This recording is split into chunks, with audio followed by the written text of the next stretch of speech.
Hi guys, thanks for watching the video, my presentation again. I'm just gonna get this up. I can't figure out how to get it up beforehand, so see. Cool. Okay, so the article I looked at was analyzing the relationship between study anxiety and academic performance, and the samples that they used happened to be engineering students from a university. I believe they were second year students.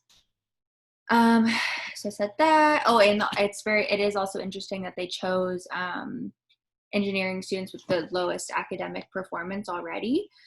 And so to gather their data, they used surveys, and in the surveys, they asked the participants questions, and then depending on the way they answered the questions, they converted that into the S&T anxiety scale, and they also used their GPA as well to analyze the data.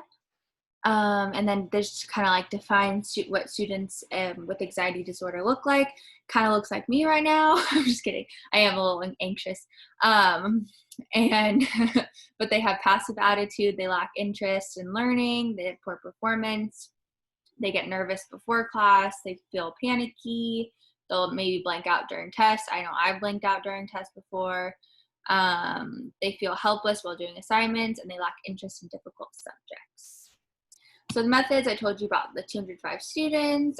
That's the university. If you could see, I can't pronounce that, but there it is. They use the inventory. We talked about that. And they use Pearson correlation as well after they gathered their data and then ran the data through Pearson, using Pearson correlation to find the correlation between the anxiety and their academic performance. So they found significant correlation from high study anxiety and low academic performance. They found that students who had high anxiety, who scored high on the anxiety inventory, also had very low, their GPAs were low. And this goes with the previous studies that they also had found that higher level anxiety means lower grades, and which also means, so let's go back. So you have a high anxiety, you have low ability to study, and then you also have high anxiety during the test, and it makes you harder to pay attention during the test, and you also have low, it makes you get bad grades. So it's I feel like it's kind of a vicious cycle. My critiques were that the article was kind of short in length. It was about 8 pages, but usually they're a bit longer and more detailed. It still gave me enough details and information to be able to do this and understand it, but usually they're longer and more detailed. And they also didn't include a limitation section, which I also enjoy reading and kind of seeing what they felt went wrong in their study. And then their improvements, the improvements that I can see is that they could use a larger sample size, which is always great. The more people, I feel like, the better. They could use samples from different countries, which would also be really great. And also samples of different grade levels, just to expand and further hit home the data and their findings.